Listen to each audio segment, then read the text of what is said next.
Bonjour à toutes et bienvenue dans cette nouvelle vidéo. Je suis très heureuse de vous accueillir dans cette nouvelle vidéo dans laquelle nous allons parler des tendances pour le printemps-été 2025. Alors à peu près tous les 6 mois, j'essaye de vous faire un peu une vidéo récap des tendances, ce qu'il y a à prendre, ce qu'il y a à laisser. Une tendance, qu'est-ce que c'est? J'avais essayé de vraiment très bien l'expliquer lors de ma dernière vidéo sur le sujet. En fait, une tendance, c'est un grand flux qui influence notre manière de vivre, notre manière de nous comporter et aussi nos manières de nous habiller. Faire ce petit travail sur les tendances, ça va vous aider à capter un petit peu l'air du temps et aussi peut-être à innover par rapport à ce que vous possédez déjà dans votre garde-robe et même réinventer, ressortir des pièces que vous avez dans vos garde-robes et que vous pourriez porter. En fait, le style, c'est ça, c'est de l'art et c'est de la science. Et là, on va être dans le côté plus artistique, plus je m'inspire, plus mode. Vous allez vraiment essayer de comprendre ce qui vous plaît pour voir ce que vous pouvez mettre en place dans votre style à vous. Donc bien évidemment, ce qui va se passer dans cette vidéo, c'est que je vais vous donner mon avis personnel puisque je suis aussi une femme qui m'habille tous les jours, donc forcément j'ai des goûts qui sont spécifiques et ça vous intéresse peut-être parce que vous me suivez ici, mais vraiment c'est à vous de vous faire votre propre avis, c'est à vous de former votre regard par rapport à ce que je vais vous donner et je vais vous en donner des ressources parce que cette vidéo est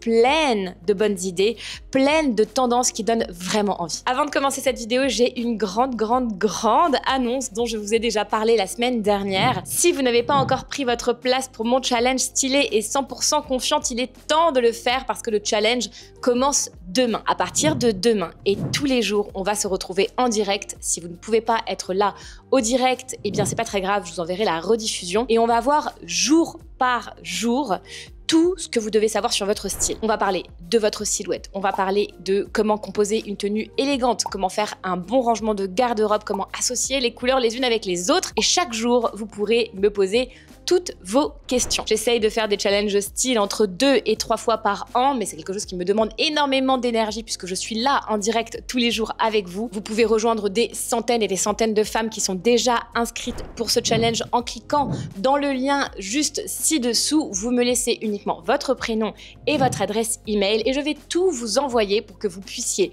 me rejoindre demain en live à midi pour le premier jour du challenge. En fin de compte, ce challenge, c'est un petit peu la partie science, la partie basique que vous devez maîtriser. Et aujourd'hui, comme je vous le disais, je vais vous parler de la partie art, la partie inspiration. Et on commence tout de suite avec les macro-tendances de la saison. Ce qu'il faut savoir dans les tendances, c'est qu'il existe des macro-tendances, des grands flux, des grandes tendances. Et il y a aussi des micro-tendances, des petites choses qu'on essaye de placer ci et là. Pour vous illustrer ce concept, imaginons le minimalisme, c'est vraiment une grande tendance. Et là-dedans, on a eu la micro-tendance de la touche de rouge dont j'ai parlé la semaine dernière. Donc aujourd'hui, je vais tout aborder avec vous, que ce soit au niveau des micro-tendances, des macro-tendances, des couleurs et aussi des accessoires. Alors pour commencer cette vidéo, il y a une nouvelle grande tendance qui a surgi lors des derniers défilés, c'est la tendance le vestiaire de la danseuse. On a pu voir dans de nombreuses maisons comme chez Alaïa, comme chez Dior, comme chez Burberry, mais aussi chez Ferragamo, vraiment l'interprétation moderne du vestiaire de la danseuse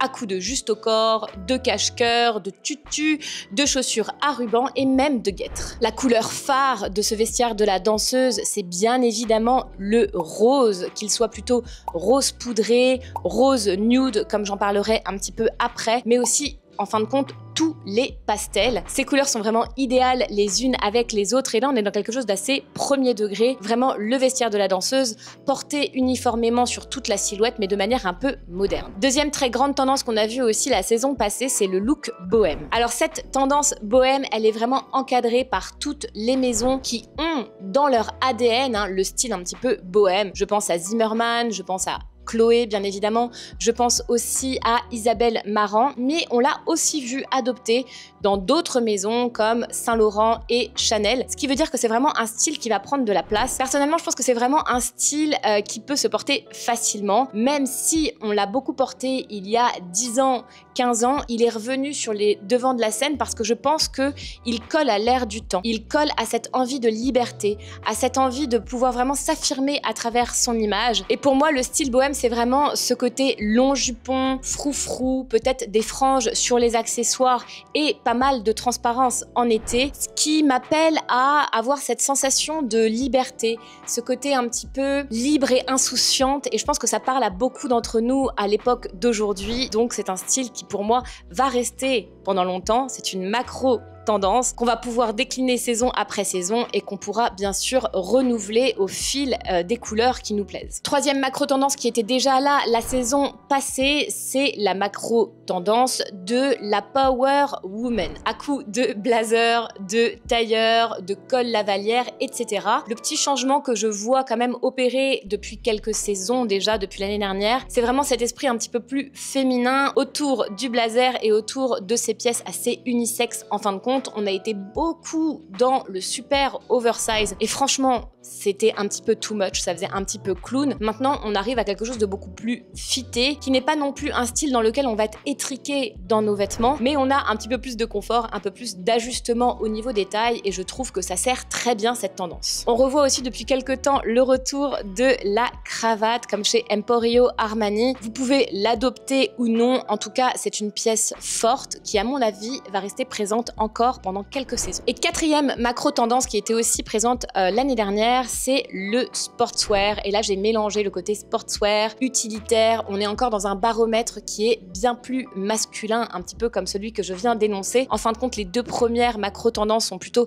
féminines et puis les deux dernières sont plutôt masculines. Donc à vous ensuite de trouver votre propre baromètre et votre juste milieu. On l'a vu chez Burberry, Prada et Miu Miu. On a vu pas mal de parkas portés sur des vestiaires en fin de compte plus glamour, plus féminin, ou alors dans des couleurs fortes. C'est quelque chose qui m'attire quelque part, même si c'est pas forcément mon baromètre style, mais toujours cette idée de contraste, de pouvoir mélanger des pièces plus masculines à des pièces plus féminines. C'est aussi une idée pour porter en fin de compte vos pièces un petit peu plus utilitaires, un petit peu plus sportswear. C'est aussi le grand retour de la combi. Alors une combi qui se veut quand même un petit peu plus loose et surtout qui se veut accessoirisée. Bien sûr, on en a retrouvé dans le défilé Isabelle Marant, mais aussi chez Chanel. Donc on l'a retrouvé en fin de compte cette combi dans des maisons qui à la base ne traitent pas ce genre de vêtements, ce qui pourrait quand même donner un petit signal d'alerte pour nous dire que c'est une pièce qu'on va voir dans les vestiaires, dans la rue, dans les collections à venir. Comme je le dis souvent, en fin de compte, les podiums lancent des tendances, mais si elles ne sont pas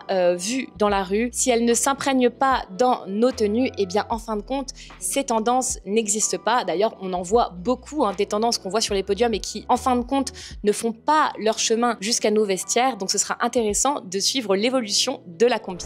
Deuxième partie de cette vidéo, on va parler des accessoires. Les accessoires tendance pour le printemps-été 2025. Et là, ce qui est très agréable et drôle, je trouve en même temps, c'est qu'on a vraiment un retour au maximalisme. Si vous aviez regardé ma vidéo sur les tendances la dernière fois, je vous ai expliqué que pour chaque grand flux de tendances, on aura toujours son opposé. Donc le minimalisme qui est là depuis des années va vraiment engendrer une contre-tendance. Et là, on voit naître vraiment, surtout autour des accessoires, cette idée de maximalisme. Alors est-ce que ça veut dire que le quiet luxury est mort? Pas vraiment. Je pense que c'est juste une réponse, puisque d'une envie naît vraiment son contraire, comme je venais de vous le dire. Donc on va retrouver des sacs qui vont paraître plutôt sages en fin de compte, mais qui ont ce petit je ne sais quoi qui vont les rendre moins classiques. Chez Miu Miu, Prada et Balmain, on va retrouver par exemple des sacs qui vont être assez larges, alors que c'était la tendance quand même du sac plus petit pendant des années. On retrouvera aussi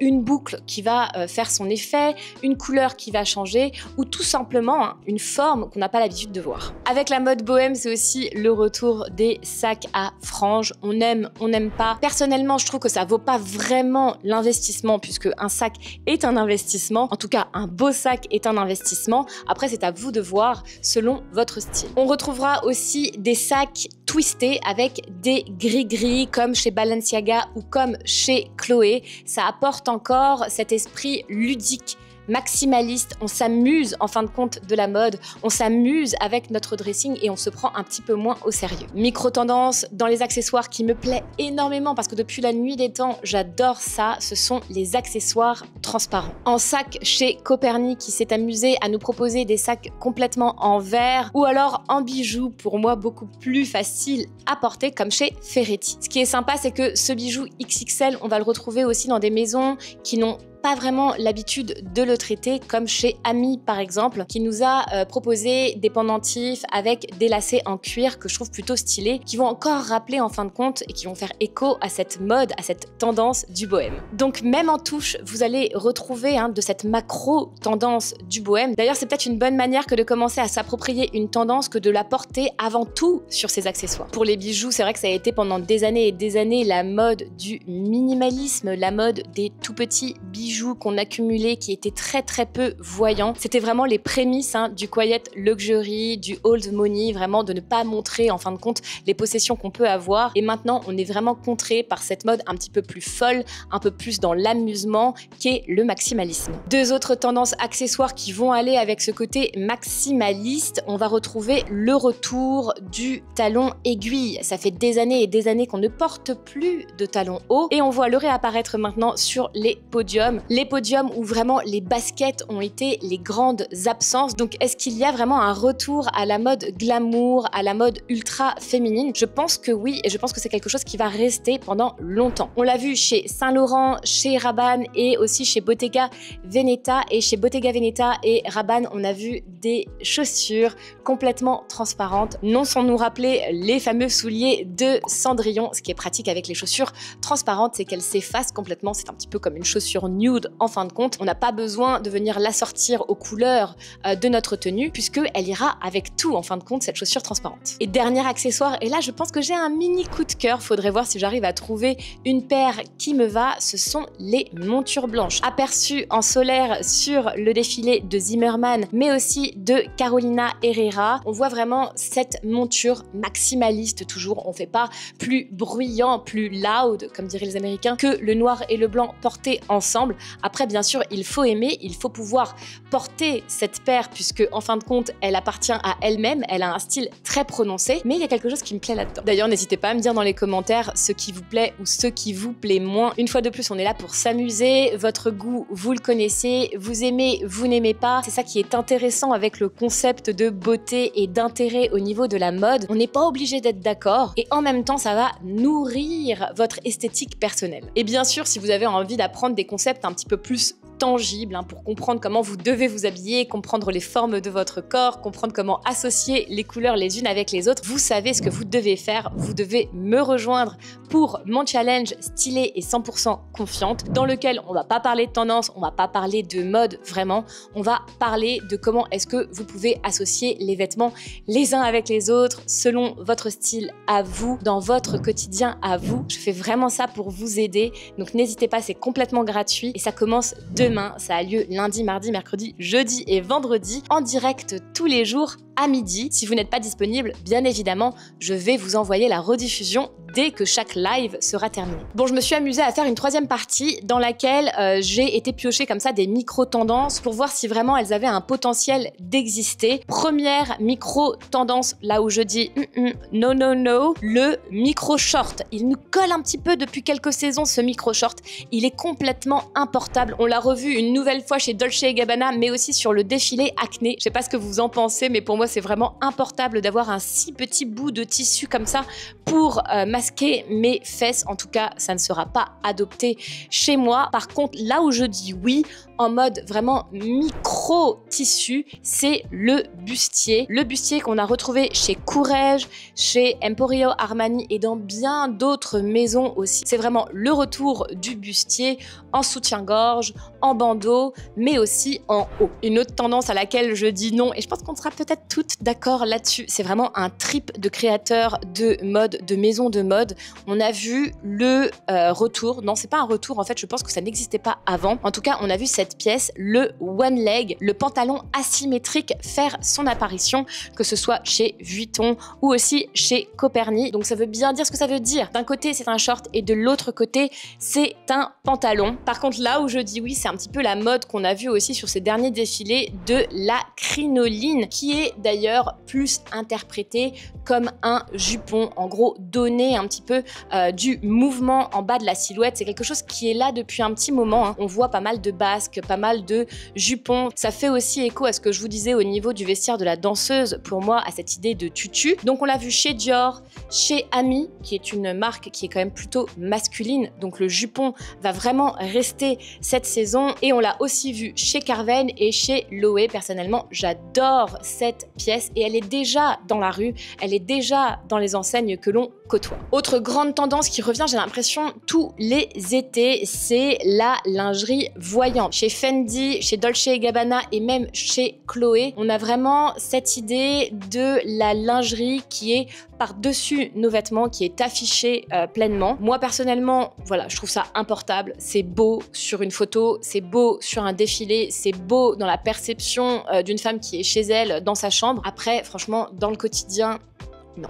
Par contre, je dis oui au vrai beau nude, vous me connaissez, j'adore le nude, et aussi à la transparence bien placée. On a vu vraiment lors des défilés, ça fait encore écho au vestiaire de la danseuse, cette place de cette couleur rose, ce nude qui est absolument partout. On l'a vu chez Acne, chez Zimmermann et aussi chez Balmain. C'est une couleur qui est extrêmement proche de la couleur de notre peau. On dirait qu'on est, même pas en lingerie, mais en fin de compte, toute nue. Mais en même temps, ça a ce côté très sensuel, très déesse. J'adore cette couleur. Et je pense qu'en plus, on peut toutes trouver notre nude parfait et vraiment rayonner à travers cette couleur neutre qui nous va si bien puisque c'est la couleur de notre peau. Oui aussi, bien sûr, à la transparence si elle est bien placée, comme chez Ferretti sur une robe de soirée, comme chez Chanel sur uniquement les bras dans une robe, comme chez Chloé uniquement sur les jambes ou même sur un blouson. J'adore les blousons transparents, je trouve que c'est hyper élégant et c'est très facile aussi à porter. On passe maintenant à la dernière partie de cette vidéo et on va faire un petit zoom sur les couleurs. J'aime toujours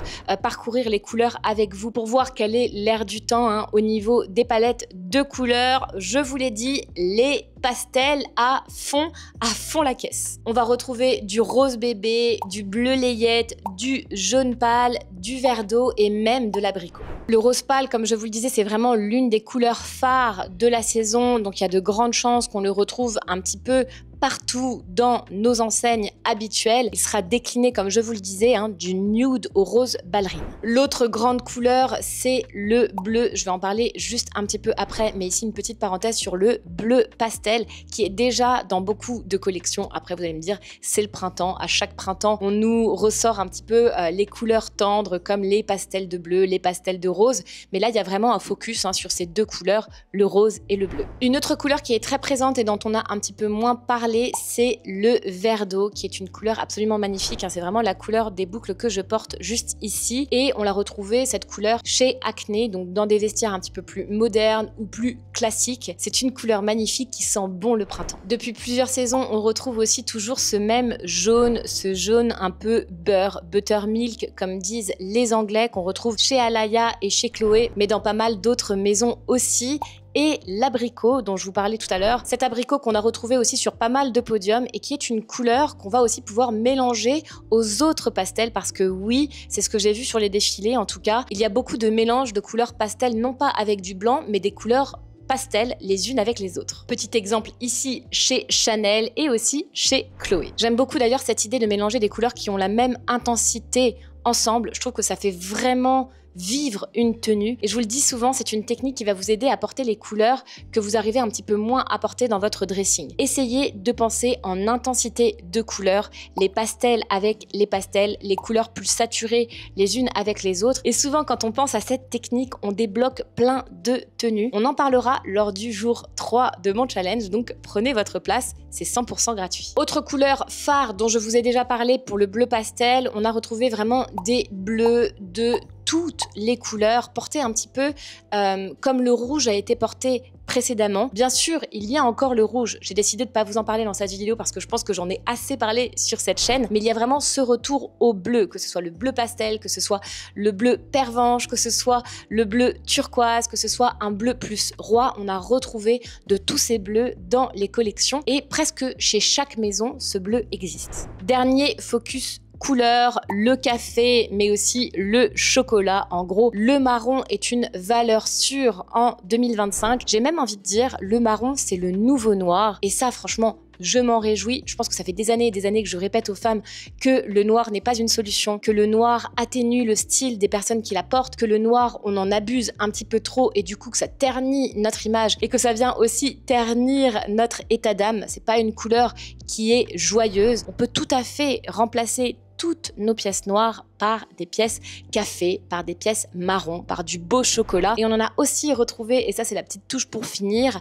avec ces nouvelles couleurs pastel, donc du marron porté avec des pastels comme chez Fendi, et je trouve que c'est absolument magnifique. Voilà pour le petit topo des tendances. J'ai adoré faire cette petite vidéo de recherche pour vous. J'espère que ça vous a plu. Laissez-moi un commentaire si c'est le cas et n'oubliez pas de vous abonner. Pour moi, ça veut dire beaucoup. Pour vous, c'est une seconde de temps. Et pour moi, c'est juste énorme. Et ça vous permettra aussi, bien sûr, de toujours voir mes vidéos en premier s'afficher sur YouTube lorsque je publie une nouvelle vidéo.